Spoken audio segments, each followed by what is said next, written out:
Welcome to Season 4 of E-commerce Fastlane. This podcast helps resilient entrepreneurs thrive with Shopify. And now on to episode 191.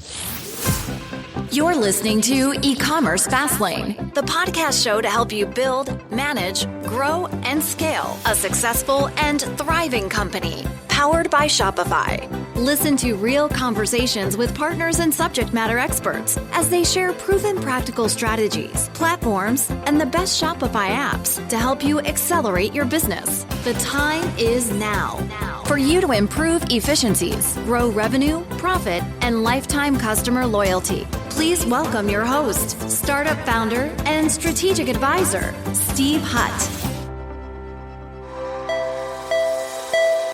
Now, this episode is brought to you by Attentive. Now, how do most innovative companies reach consumers? Well, meet Attentive, the text message solution trusted by innovative retailers and e-commerce brands like CB2, Coach, and thousands of Shopify brands.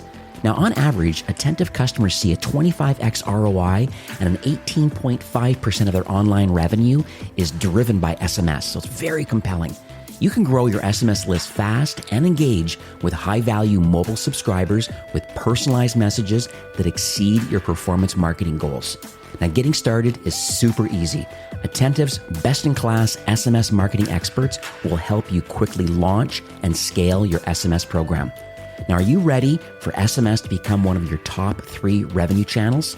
You can learn more how to get started with your free trial by requesting a demo at attentivemobile.com. Well, hey there, it's Steve, and welcome back to the E-commerce Fastlane podcast. Now, if this is your first time listening, this is an e-commerce show where we have honest and transparent conversations about building and thriving with your store powered by Shopify or Shopify Plus. If you're an ambitious, lifelong learner, which you probably are, since you're here today, you're definitely in the right place. Now, new episodes are available twice weekly with your favorite podcast players like Apple Podcasts, Stitcher, Google Play, Spotify, and many more. You can also stream current episodes, including a very relevant back catalog. I think we're up to 191-ish episodes, so go check that out at ecommercefastlane.com. There's a lot of great partners in the Shopify ecosystem and, the problems they're solving and some great offers and things to take a look at. Now, in today's episode, I'm really excited to have this guest on today. This platform is used by a few brands that I manage inside Shopify. Now, his name is Vikas Bambry, and he's the Senior Vice President and Sales and Customer Experience for a company called Kustomer with a K, Kustomer, Kustomer.com. Now, they're a top-rated CRM platform that helps leading brands deliver modern customer service experiences, literally to help create customers for life. They're a Shopify Plus certified app partner, which is great, which means they have the scalability and the reliability to be able to power a lot of really notable brands in the Shopify ecosystem. So I think this is going to be a timely conversation. We're moving into Q4 right now, and I think this is important to learn about what Kustomer can do to help during the holiday shopping season and then moving into 2022. So hi, Vikas. Welcome to E-commerce Fastlane. Steve, thanks for having me. Looking forward to the conversation. Absolutely. And I mentioned a little bit at the top of the show, but I think it's always better from someone, in the C-suite to really, share your perspective about exactly what Kustomer is doing and the sort of problems that it's solving today for Shopify brands. Sure. No, happy to. And the way I look at it is you mentioned up front, right? You're a brand who's looking to set up a Shopify storefront and you're going to start selling your goods to customers across the globe. Well, unfortunately, things do happen. It's the very nature of business where, something might show up a day later than the customer expected. Something might show up in the wrong size or maybe even damaged. So how do customers then reach out to you, whether it's when one of those incidents occurs or if they just have a general question about your product? And that's where Kustomer, with a K, as you mentioned, the platform comes in and really allows you to deliver a modern customer experience around these service issues to those customers at scale. And so when we look at it, we look at 3 key tenets to delivering that amazing experience. One is you have to be available where your customers want to communicate with you. So no longer can you as a brand dictate that we're only going to take phone calls or emails. You really have to live in this omni-channel world of being available on social media, i.e. Facebook Messenger, Instagram, And if you're a global brand, you probably want to be on WhatsApp as well.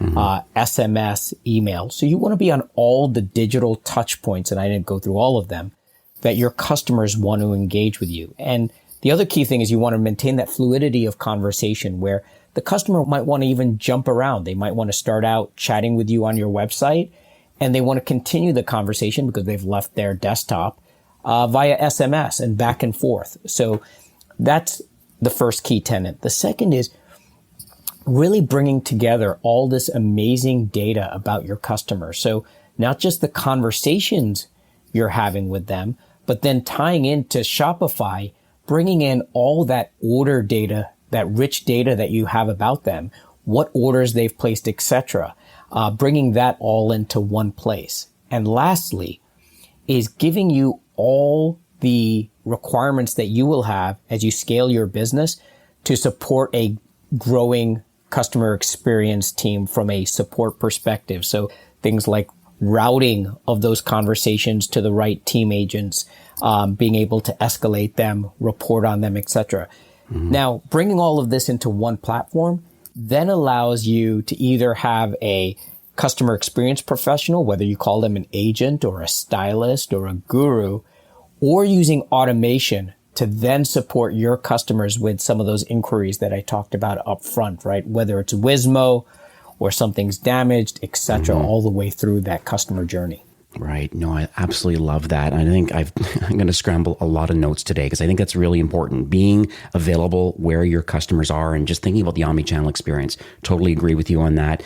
I just love the idea that you're giving a single view for an agent, as part of the customer support team to be able to see the data inside Shopify. So it sounds like there's through APIs, there's a two-way sync between the two. And then, you can almost empower agents to actually just make decisions and help. Like you said, a delay issue or sizing, a damage, upsells and things can happen like dynamically, probably right from within the platforms. I think that's pretty exciting. Absolutely. No longer do we want to live in the day and age where, somebody is trying to be super helpful and their answer is, I'm afraid I can't see that information. Right. That is, no longer something that any consumer will, tolerate. And the next part of that then is being able to see the data, but then taking action on it as well, right? So empowering that customer experience professional to do a refund or order next size up or whatever it might be that the customer is actually trying to address.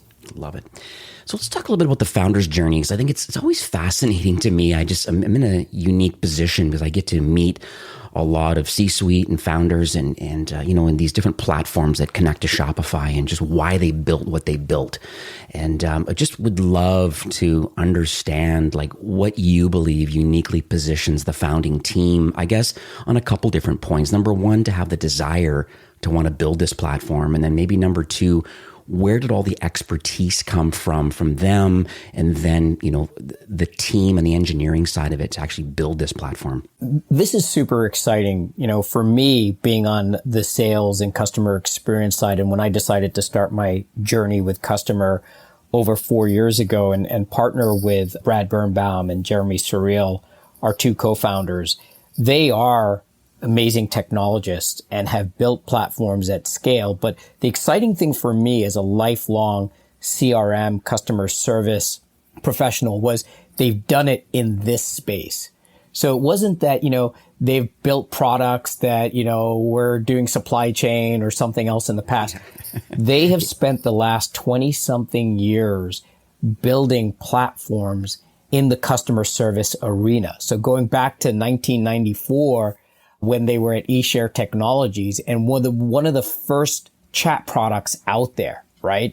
So that's, that just shows. I mean, if, you go back to 1994, yes. You're really thinking about people that were on the bleeding edge doing chat, and they were working with some of the biggest brands in the world, like, AOL, Sprint, Dell, even Microsoft. So that's where they've been focusing their energy and their expertise. Mm-hmm. What's interesting too is that Amazon wasn't even alive in 1994. Isn't that amazing, right? Yeah. Is how much it's changed. And, one of the founding members of, delivering SaaS platforms, they built a platform in 2009 called Assistly, which was allowing brands to deliver support experiences. At that time, the old adage of ticketing was what people were doing. Yeah.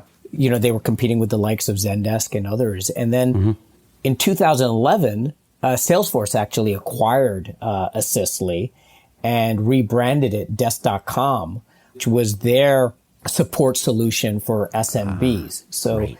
I think they had enough success there where, you know, Salesforce was attracted to them. And they spent a few years at Salesforce after the acquisition, learning a lot in terms of just how, you know, businesses scale and operate, and then decided to kind of embark on their own and address some of the things that, you know, customers had mentioned to them over the years were kind of shortcomings with the old way of doing things, particularly ticketing as a construct wasn't allowing for that cohesive customer experience that brands were trying to deliver. There was still a lack of visibility into who the customer was. So everybody was kind of getting treated the same. And, you know, lastly, as you mentioned, Amazon didn't exist, but the consumer now was living on this thing called the mobile device. So their expectations of where brands were going to be available to them and how they wanted to engage those brands had also changed. So, you know, the old outdated way of doing things no longer applied. And so it needed a fresh, modern approach. And that's when Brad and Jeremy decided to start building the customer platform. Love it. It's an incredible story. Thank you so much for sharing that. I think just gives context to kind of why the platform is there and just like leadership. You feel, for me anyways, when I recommend a platform, I get the warm and fuzzies saying, hey, no, here's the reasons why they built it. It's nice that they were in the same or similar vertical and they've kind of focused not just on any old SaaS product. They've actually built something around from a chat solution all the way through and then into Salesforce and now on to Kustomer. It's interesting though, I think there's another pivotal moment we need to talk about, I think more on the evolution a little bit of the platform. And I think it's with the Facebook acquisition. I think it's part of this process that's happening right now. And are you able to talk a little bit about, you know, why you believe that Facebook, number one, made or is making the investment in Kustomer? And then how does this help both brands now collectively? Sure. So Facebook announced its intent to acquire Kustomer at the end of 2020. This is completely pending regulatory review, which we're currently going through. But, you know, what Facebook has publicly stated, and it's available on the Facebook blog post, is they have a strong mission to deliver, you know, what's core to their business is giving people the power to build community and bringing them closer together with brands, right? And being able to communicate is key to that. So, you know, over 200 million businesses use, you know, Facebook tools every month to communicate with customers. Mm-hmm. And so giving them a way that they can do it and deliver those exceptional experiences is key to kind of the future and what, you know, Facebook is looking to deliver to its many brands. Love it. So, you know, the e-commerce and I'd say even the retail landscape certainly has shifted significantly over the last year or more. And, you know, now with the Delta variant, there's still kind of a lot of interesting apprehensions for traditional retail, but that still is driving a lot of revenue. I think it's going to be an interestingly exciting BFCM and holiday season this year. But I also believe that you may have some notable research. Is there anything that you can share? I kind of snooped around on the website kind of before recording today, but it'd be interesting if you could share any findings about kind of what's happened over the last year. And then is there any kind of forward-looking statements about kind of where we believe we're going to sit by the end of 2021? Absolutely. And what our data has shown is where we were looking to track from an e-commerce online shopping behavior 5 years from now, this recent experience with the pandemic has fundamentally accelerated. So what I'm saying is where the projections where we were going to be 5 years from now, we are there today. The challenge is most businesses, of course, were not prepared for that change, right? So if you look as an example, our research shows that 71% of consumers reported shopping online more frequently during the past year. So where there was kind of this core cohort of customers, whether you want to call it millennials or, you know, however you typecast your demographic that you looked at as the online shopper, now you're taking both an older demographic now is very comfortable shopping online, frankly, because they were forced to. And it's really across the board. So you're seeing that has really shot up, and I don't think it's going away anytime soon, right? I'm sure you know of people, as I do, who are like, wait a minute, I didn't realize this was so easy. Why haven't I been doing this for years? You know? Yeah. I'm still going to department stores. That convenience factor is something that my wife and I just absolutely love. There's certain products and that, we buy consistently, and now we can go direct, even on a subscription offering. And it just, guess what? It's always there. That's right. So 85% of people that have kind of moved to this new paradigm have told us that they plan on continuing to shop online even more in the future.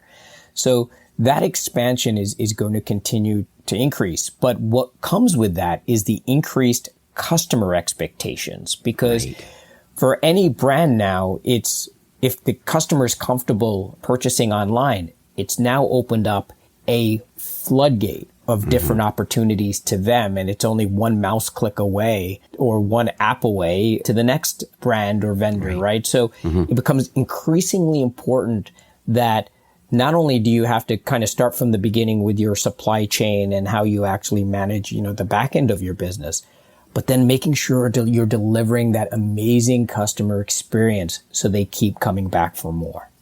I love it. I love that interesting anecdote you mentioned about maybe just like the older consumers, just the fact that they are shopping online. My parents, same way, making purchase online things. Number one, they were forced to do it, and they find how easy it actually is to do. And they're like, hey, it's almost like there's a lot of revenge shopping going on even now as things are kind of opening, but it's just so interesting that they find it easy and they actually like it. I remember my mom's sharing some stuff that she's buying and getting involved in a loyalty program and sending me links to stuff that she's really enjoying. And it's so interesting because that's not her reality. But I think you're right. That does open up an interesting can of worms about, well, now we have different cohorts or demographic of people that still require service. And, I think we'll maybe get into the channel side of how people like to be communicated with probably in the next little while here. But I'm wondering a little bit about maybe some of the differences maybe that you've seen kind of pre-pandemic and then now in the middle of the pandemic. Has there been any service changes that you see, knowing that there's a lot more people that are online shopping in many different cohorts and demographics? And then is it different today versus what it was just before the pandemic? There certainly has been changes in terms of expectation and almost an anxiety in the consumer base, right? Because look, we're all going through something that frankly, is unforeseen, right? I mean, it's been 100 years since the globe went through this. So I think there's an anxiety that's built up, and people want to know the moment they place that order, they want to know minute by minute where that order is. And I think some of it is because of this anxiety. The other is we're so used to it now. We have food delivery services that give you a minute by minute of somebody's actually preparing your meal, the drivers picked it up and now you can follow them on the map all the way until they get to your home. And then it gives you 15 different options of how you want to engage that person when they deliver it. Do you want to give them a warm hug, or do you want them to just drop it off on the, doorstep and run back to their car? You got it. Right. So the moment they place that order, they want to know what's going on. And what happens is if you as a brand are not proactively giving them that information, they are going to come at you hot and heavy. Obviously your front line is most often dealing with that, your customer experience team. And so they have to be prepared to answer those questions, right? Where is my order? When am I going to get it? Is that item truly available? Because we know so many brands have been impacted by supply chain issues. So a lot of that sentiment is taken up in the consumer base. I don't see that going away anytime soon. I wonder about the common questions that people ask, because I've always thought about, hey, where's my order? If, thanks to Uber Eats and Skip the Dishes and, all these different companies that are doing food delivery, and you're able to follow the driver and who their name is and like the whole deal. It's so interesting. But I wonder if there are common questions about where's my order? And then how does customer handle that? Where if there's consistently a lot of very similar types of questions being asked for agents, I'm just thinking from an efficiency standpoint, how customer handles that. If it's like, do you start originally with a chatbot on a website and have a self-serve model for where's my order, and having a direct lookup? Or do you truly believe that it's better to have a one-on-one relationship through chat, if it's chat on the website or through the other channels? As you scale your brand, it simply becomes really hard, if not cost prohibitive, to staff a team just to handle these one-off questions, right? And in fact, consumers don't want to talk to a live human agent about something that automation can handle. So a bot is one example of how you can handle this and address it. And once again, it needs to be a cross channel. So it can't just be on your website. It has to be, somebody SMSs you or somebody goes to Facebook, etc. But yes, consumers have shown that they actually do want to be able to, handle these inquiries without dealing with a human agent. And what that then enables is your team can really be set up to deal with the more complex challenges, which will unfortunately come, right? There will be things that somebody wants to do something truly unique where they want to return one item but keep 5, or, there was a weather event and, everything in that part of the country is backed up. And then you can use your team to kind of go in as a SWAT team almost and address those things, as opposed to kind of some of the repetitive things that where automation can take over and address it with those consumers. Now, you mentioned a bit about these communication channels, because there's a lot of them, and we're probably not going to rabble them all off here at the moment, but we're all customers. You're a customer, I'm a customer, and I think we all have preferred channels, for customer support. I know for me, someone asked me recently, even on the podcast, and saying like, how do you like to be communicated with? Because everybody has a channel. For me, it's SMS. People are like, oh, you want us to text you just to find out when my show is being launched, or sponsorship questions? And yeah, you can text me. Here's my phone number. And the reason why for me is that I have hundreds, if not 1,000 emails in my inbox. It gets buried. I don't have notifications turned on my phone for those because there's 1,000 in my inbox. But a text message comes in, it seems important to me. And I think the open rate and the engagement of it, SMS, is very interesting. Same as, for Facebook Messenger. Same idea again. Only people that can message me are usually my friends or brands that I've authorized or opted in to get notifications. And so I just would love to understand, these different types of channels for service, and have they changed or are they changing now because of the pandemic? Yeah. So the way I, describe it to brands is you want to sell to everybody. Right. Then you also have to service to everybody. And no two people, and certainly no two groups of people, want to be treated the same and how they want to, engage you. So that's why it becomes very important, particularly in the digital forums, to be available everywhere. Because otherwise what happens is, if you're not in a certain place, i.e., let's just take Twitter as an example. If you're not engaging your customers around support inquiries on Twitter, well, that's a very natural way where they're going to go and take up if they have any issues with you, right? Because maybe they have a platform, whether they have 100 followers or 1 million followers.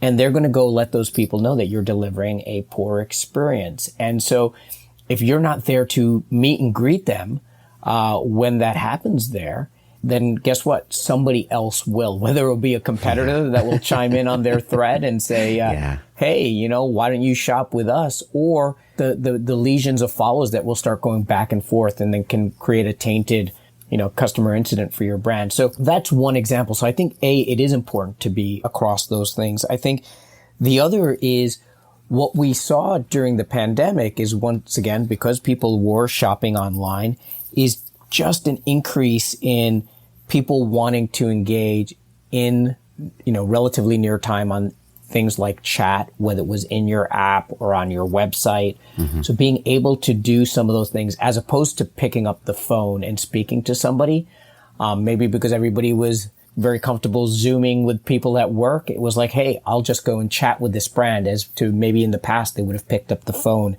and tried to speak with someone.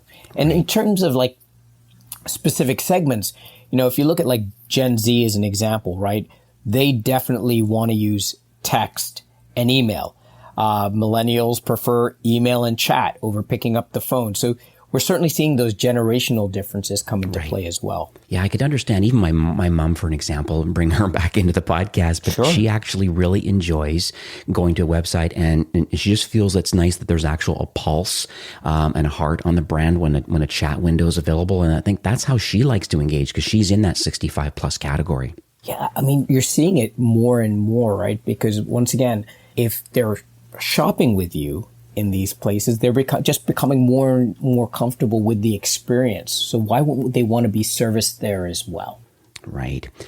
So let's kind of pivot a bit over to a story, because I think it's, I don't know, for me, I'm an entrepreneur and we're marketers, and I believe that there's, I don't know, where there's education and inspiration, I really think it can really help motivate a lot of us. And so I don't want to put you on the spot here, but it'd be interesting if you could maybe share maybe a recent journey of a Shopify brand, I guess, that's implemented customer, and, just like, who are they, and, where were they? Why did they make the customer choice? And then, just any specific details that you can share about just their journey on the platform, and, what the future holds for them now that they're, a customer for life. Sure. The brand that comes to mind is a brand out of the Bay Area called Third Love, which is a women's bra and underwear company. And I think really from day one, when I first engaged their team, what I really appreciated was the experience that they wanted to deliver to the female shopper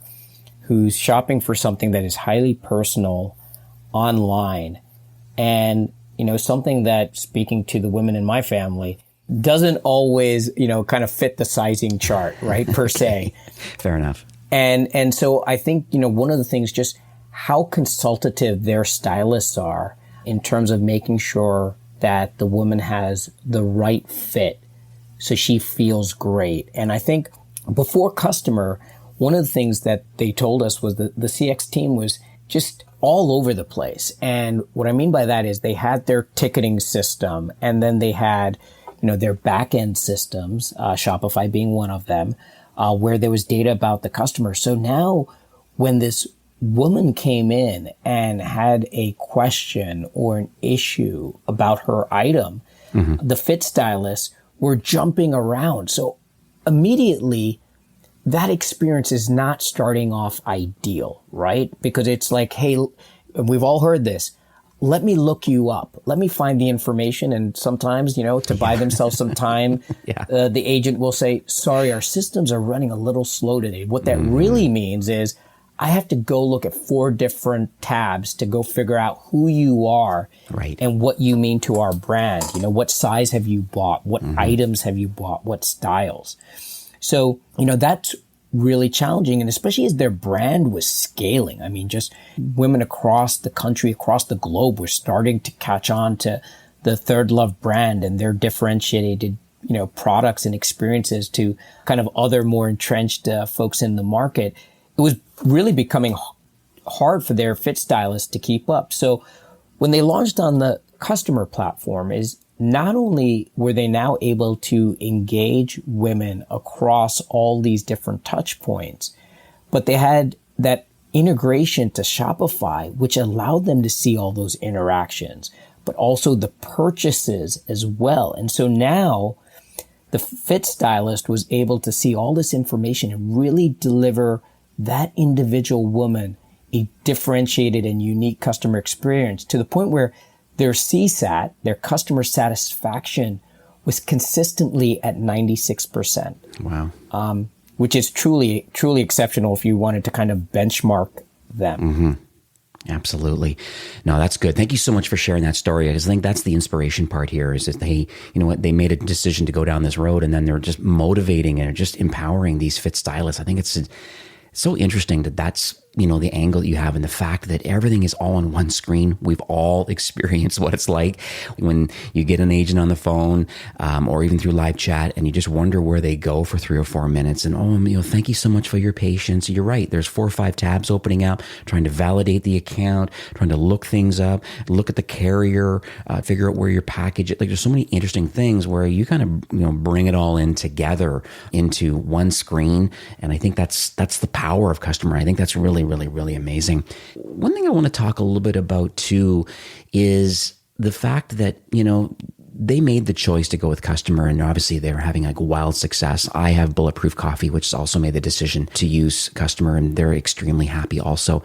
I also think that there are some notable competitors in the marketplace. I mean, we're just, it is what it is. You can do a Google search or go into the App Store in Shopify and look up CRMs and stuff like that. But I believe that Kustomer really has differentiated themselves based on other platforms kind of in the Shopify ecosystem. So are you able to kind of unpack that a bit and just share maybe the mission or maybe some of the feature sets that are very unique to the marketplace that kind of differentiates you to others? No, absolutely. And, as I mentioned, people have been running contact centers or customer service, teams, however you want to describe it, for well over 20 years, right? I mean, I think if I go back to the origin story is there's two things that have fundamentally changed. One is just the consumer in terms of, I think many brands look at, Amazon as an example, and they have kind of set the tone of what the consumer should expect, which makes it very challenging for a net new brand that is going out there to compete because of, effectively they have a legion of developers and engineers that, if I was starting a new brand tomorrow, I may not have, right? So that's number one, the consumer expectation. The second is technology has come so far forward where we can do some really exciting things that can up-level your experience. And if I can just share like a quick one as an example is we actually can, as these different conversations flow through our platform, we can actually detect the sentiment of those messages that are coming into your platform. So you might be like, Vikas, so what does that help me do? Is if I can detect that somebody is coming in extremely angry, right? The tone of their email or the tone of their chat or SMS is extremely irate. I'll never do business with you again, or this is the worst experience. Then you couple that with, have they placed their order? Where is that order in our life cycle? Is it already out for delivery or has it been delivered? And then what is the value of this customer to my brand? If I can package that all up and then send that conversation to the right member of my team who can handle a really heated encounter with a VIP customer right. who's got something out for delivery versus maybe somebody who's on the floor for the first time and somebody comes in with a really pleasant, hey, I have a quick question for you, right? So we couldn't do that 20 years ago. Platforms just didn't have that. The technology didn't exist. So that's just an example of how we're taking advantage of just some of the modern innovations from a technology perspective and applying it to this customer experience forum. And, the thing I joke around with my friends who are marketeers all the time, I'm like, we're just now doing what you've been doing on the buy side for so many years. We're now just applying it to that post-sale, quote unquote, customer experience as well. It kind of reminds me of Grammarly. I have that attached to Chrome and to some of my Google properties and tools and stuff. There's always like a sentiment in there of like the neutral face, the happy face, or the sad face. It's all based on the words that I choose and the language of kind of how I communicate. So I'm always waiting for the smiley face. I want to make sure that, like I'm a very positive, motivated person, but sometimes it's nice to have technology, just have a little sneak peek at kind of like, it's just a quick one off, or are you adding some soft skills to your communication style? And I think that's great that Kustomer has that technology now to understand the sentiment. I think that's important. And then the appropriate routing, because these difficult conversations are not for the faint of heart. And I think they need to be more seasoned person and having a proper workflow. I call it an SOP, like a standard operating procedure. Like what happens when the irate comes in with a second loss package? That's a whole different conversation versus someone just trying to understand when this other sizes or color is going to be back in stock. And Steve, you mentioned and you asked me, how do we differentiate? I think what it really boils down to is if you look at the platform, being able to bring in all this amazing data about your customer into one platform. So as I mentioned up front, right, not just the conversation data, but that rich Shopify data. And what we do is it's not just a window layer into Shopify. It's actually ingesting those orders, right? So why is that so powerful? Because now once I have that complete picture of not just a customer, but all my customers, here's what it enables me to do. It enables my quote unquote automation to use that data. So we talked about bots previously, and so in allowing, whether it's a chat bot or a Facebook Messenger bot or an SMS bot, to be able to use the full profile of the customer. And I often tell people this, they make the mistake. They're like, oh, well, we have a ticketing platform and we use a bot. And I'm like, great. So your bot is just looking at your customer service tickets without any insight into who those customers are. So your bot is actually incomplete. And what your bot is going to do is now Steve and Vic has both come to your website because they've got an issue. Steve's a lifetime member. He's purchased, 50 items from you in the past 3 months. And Vic has bought one item for $5. And you're going to give them both the same recommended solution, because you have no context of what solutions best apply to a VIP customer who's purchased from us 50 times versus somebody who's only purchased one time a $5 item. And once again, that's not how you deliver an exceptional customer experience. And so that's one way you use the data. The second is, now if, let's say, the automation can't handle it, the routing that we talked about. And we've got customers that do some really amazing things in terms of, I want to route first-time customers, so the first purchase they've ever made, because once again, we have context of that. I want to route them to our welcome team. Let them go through like a mini onboarding experience, because not only can we solve that customer's issue, but these folks are purposefully trained to also teach them in the future where on the website they can self-serve these items again. Because at the end of the day, that lowers our contact touch points in the future as this customer continues to purchase from us, right? And language also becomes an issue. If you're dealing with customers across the globe, is detecting the language that they're writing in to make sure it gets to the right team to handle it as well. So we also have intent models that allow us to basically look at that message that's coming in from the customer, even if they don't pre-identify why they're reaching out to you, because you do have that availability on a chat, right? Why are you here? It's a billing issue versus whatever. You may not have that availability on SMS. So basically looking at their message, deriving the context of why they're reaching out, and then using that and our models to hand it off to the right agent team as well. Lastly is when the agent sees it, as you described, being able to see all that information in one place, so they have a true picture of who you are, the orders you've placed, the conversations you've had with the brand previously to deliver that amazing experience. So I know sometimes people think I'm getting into technology talk and they're like, oh no, not enough. It's like, but that data just becomes so important.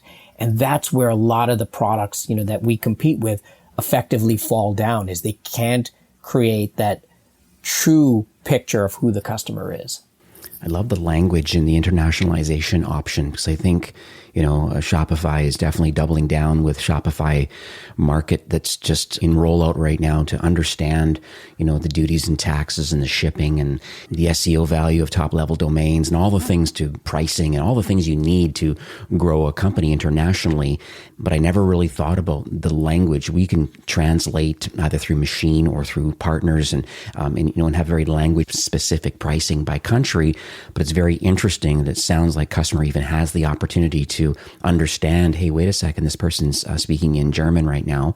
I need to make sure this is routed over to the appropriate German agent, because I'm sure there's a lot of multilingual agents out there. That's one of their value props of being on a team, having these language abilities, but then going to the right person. I think that's a really, really interestingly powerful solution. It is. And as I often talk about, you want to service globally, but act locally, right? And so for that buyer, for that consumer, it shouldn't matter where your people are located and what they're doing. And they want to be treated ideally in their language of choice. The other interesting thing is, in the platform, as you mentioned, is available in over 70 languages across the globe, and some really obscure languages as well, because we've got, customers everywhere. We also support full right to left, folks in Israel, for folks in the Arab world. I think that's extremely useful. Right. As they also, because you also have to think about that agent experience, right? If you're trying to force that agent into an unnatural experience, they're going to not deliver the optimal customer experience as well. So that's another thing that brands have to think about, right?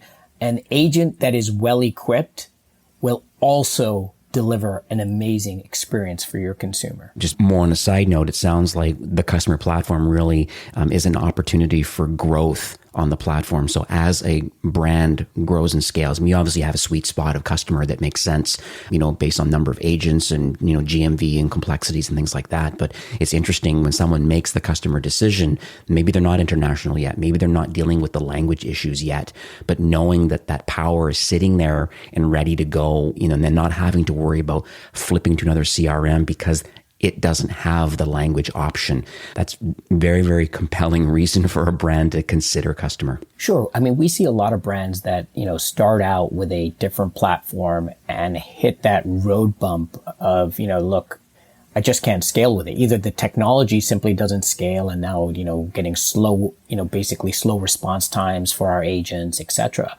Or it's not built to support. I'm now launching in Europe and I have, 5 different countries with different languages, etc. And so that then forces that change.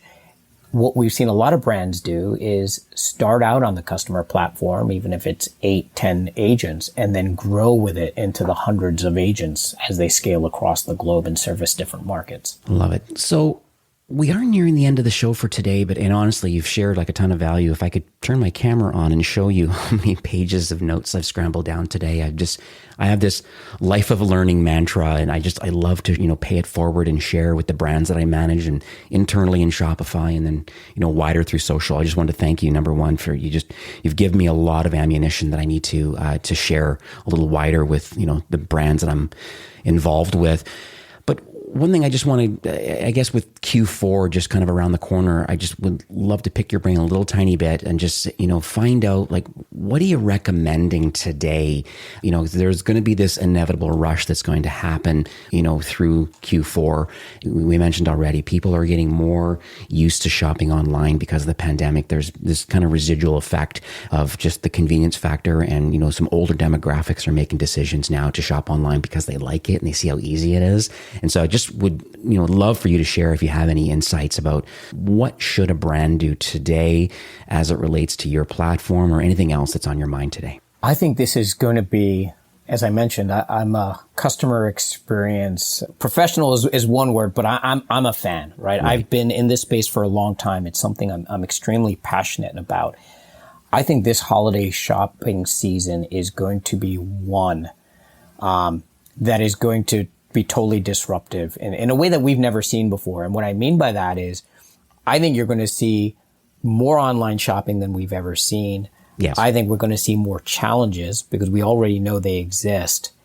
And thus we're going to see how brands react to those challenges. And that's what's going to separate the pretenders from the people that are going to be here for the ages. And I'll tell you why is we already know as we gear up for this holiday season, so many brands have spent the last 6-8 months focusing on supply chain. Yeah. And we know that that's still a big challenge for a lot of brands. So the key for them as they go into this, I think one, unfortunately, some people feel like they've run out of time. I've spoken to a number of brands who've said, look, holiday shopping's upon us. We're about to go into quote unquote code freeze and I'm stuck with what I have. And I think you and I know whether Shopify or Kustomer, don't let that be your answer, right? You can get 100%. Something up and running really quick. Now, you might not need to go full bore and do everything, but, don't show up for holiday season without a social strategy. Don't show up without an SMS strategy. So maybe you can't rip out your email because you had it for 10 years and you don't want to touch it right now because of quote unquote code freeze. Don't let that stop you from putting in a different channel because your customers, once again, will want to be there. The other thing as we kind of go into this shopping season is a lot of what we've talked about till now is kind of what I call reactive service, right? How does a brand react when the customer comes to them? I think this holiday season, the brands that are going to, like I said, be there for the ages are the ones who take the steps to be proactive. Because what we have seen, as I said before, is customers react positively to being proactively identified. Don't let me figure out you've got a issue with my delivery or my item not showing up. Now, ideally, you want to get it right at the forefront. When I come to your website and try to purchase items, you tell me it's not available, or you give me exactly when it's going to be available, or you let me subscribe to its availability. But if you don't have that, at the minimum, if you let me make the mistake of going all the way through that buyer journey and purchasing the item, then be proactive. And that's one thing where the customer platform really differentiates, because we have this data about the customers and their orders, is you can do something. And I'll give you a quick example. We have a cosmetics brand that we've worked with now for almost 4 years that marketed a particular item, I believe it was a mascara, as a vegan product. They came to find out through the manufacturing process that it was actually contained beeswax, which by definition now no longer was a vegan product. They were able to search in customer for all the women that had purchased that particular item and were able to proactively reach out to them. So before the women even identified that it was an issue, they reached out to them and said, hey, we caught this as a mistake. Please do not use the item if this is counter to your principles. And here's a coupon code. And here's our list of our vegan products. Imagine that experience where you're not calling out the brand and you're not saying you made a mistake, and they're actually admitting it and coming to you, right? And we have a number of examples. We had one brand that had a sweater that they had designed that was actually not in line with their sizing charts. The medium was actually closer to a small, or maybe a small plus. And they proactively reached out to the women that had bought that sweater to let them know that they had made a mistake. And the reaction, the response was so positive, because you're telling me you made a mistake. Right. Yeah. And owning it as opposed to letting me figure it out. Yeah, I love that. I love the proactive support. I think that's fantastic, because there's nothing better. I always think about even the shipping side, the fulfillment side, which is another, you talked about supply chain. I'm thinking about just the demands and the pressure that's going to be happening with FedEx and UPS and other carriers over the holiday season. And there's lots of interesting tools out there in the Shopify world that really can identify through API the whole journey of the particular order, and to proactively outreach, just so you know it's on hold right now because there's weather conditions going on in your market, or there's a cross-border challenge right now. We're on it, we know about it, but we're just letting you know. I think that is really, really intelligent technology, that it's doing exactly what you're talking about, just being proactive to these, and then like, oh wow, I had no idea that, yes, I want it quickly, but I had no idea that, because of the weather delay in Chicago, wherever, the FedEx hub is, it's just not making its way over. But hey, maybe another day we'll double check. And technology checking these sort of things, I think that's really, really, really amazing. So thank you for sharing that. So how can people learn about the customer platform? I guess this is kind of the end of the show where we can kind of, direct those listeners to say, hey, maybe now is the right time. From a Shopify perspective, there is time. There's no code freeze yet. I think it's same as with customer. If you're unhappy with your current platform, we'll talk about a migration path to something else, from something else to customer. But where can people go to, I guess, learn more about exactly what you can do and how you can help? Sure. So, obviously, I think like any brand, we're on our website, which is customerwithak.com, and a number of different social media platforms where you can find us as well, whether that be LinkedIn or Twitter, etc. So Customer with a K. And I think, certainly follow me on LinkedIn, or just reach out to me on LinkedIn. So Vic Espambry on LinkedIn, and I'm more than happy to, kind of dive in deep with any of the topics we've discussed here. A lot of what we've talked about, I live and breathe it, and I know you do too, Steve. But for a lot of brands, what we're talking about can almost be daunting, because it's so disruptive to how they operate today. So really happy to have a casual conversation about how you can address these things. And we recently did a Getting Ready for a Holiday Season series, which is available online as well. Everything from, kind of a white paper that walks you actually through the process, and some other, podcasts and webinars. And we have a big conference coming up in November. It's our annual conference called Customer Now. It's on November 10th. It's free to sign up for. And it really will set this tone with so many amazing brands talking about their experiences, some keynote speakers from the CX world, really helping brands set up for 2022, because it's also going to be really interesting in 2022, because at different points of the year, there's going to be, different parts of the globe are going to be either, coming out of this thing or maybe coming out and going back in. And so really being agile and aware is really kind of the theme for that. And so that's kind of where I would recommend folks go to learn more. Beautiful. Well, I'll make sure all this is in the show notes for sure. Kustomer.com, link to the Shopify App Store. Link will be there. I'll make sure, same for this conference for Kustomer Now, November 10th. I'll make sure that link is in there so you can sign up for free. I mean, that once again, more great education of brands that have, made the choice to use Kustomer, plus other thought leaders. I think I'm signed up already. So anything, life of learning, and, just absorb everything you can. We can't get in person, thanks to Zoom and other platforms, we're able to get into these webinars and learn, from others. And I think that's amazing that people are willing to give back like you are today on the show. I understand that you'd also would like to share an offer. There's a couple different things. The conference we know about now. What about those that are on competing platforms or still using Gmail for support or other little add-on tools and things? What's the migration path and the offer that's available today? Sure. We started this exercise about a year ago because we were hearing from so many people that were like, wow, we're really excited about this change and we want to be part of this journey to deliver these amazing experiences. Unfortunately, we're tied into an agreement with an existing vendor and, we're kind of quote unquote stuck with it. And so we launched the Make the Switch campaign to really help brands move off of their legacy platforms. And so we're willing to buy them out to get them on to the latest and greatest so that no consumer is left behind, right? We really, our mission is to make sure consumers across the globe get the best experiences by the best brands.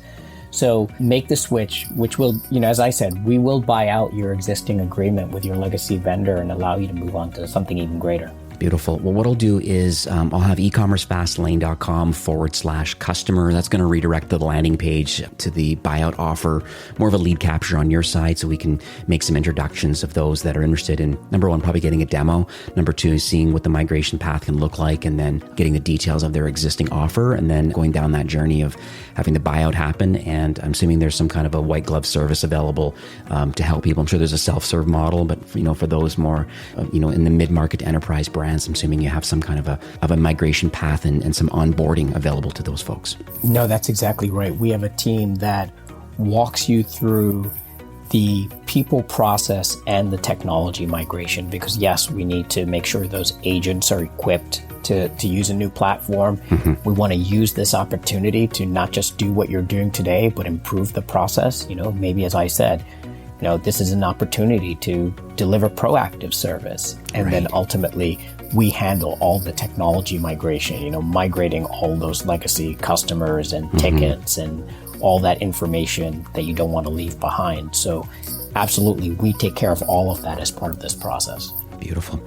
Well, Vikas, thank you so much for coming on the show today. One thing that I'm sure you know this, but Shopify really has a mission, and it really is to make commerce better for everyone. And it's very clear that Kustomer is also in tight alignment. I mean, you're a Plus Technology partner for a reason.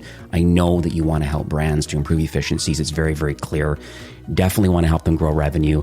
I know your platform, I'm just very clear today. I've learned so much. You really are helping brands just to create these incredible kind of customer experiences. And I just want to thank you for sharing your knowledge and your vision today and just giving back to the Shopify ecosystem. Steve, thank you so much for having me. And it's really been a pleasure talking about what we do and how we can continue to help brands innovate and disrupt. Have yourself a great day. Now, this episode was brought to you by Attentive, a personalized text message solution trusted by innovative brands like CB2, Coach, and thousands of Shopify brands.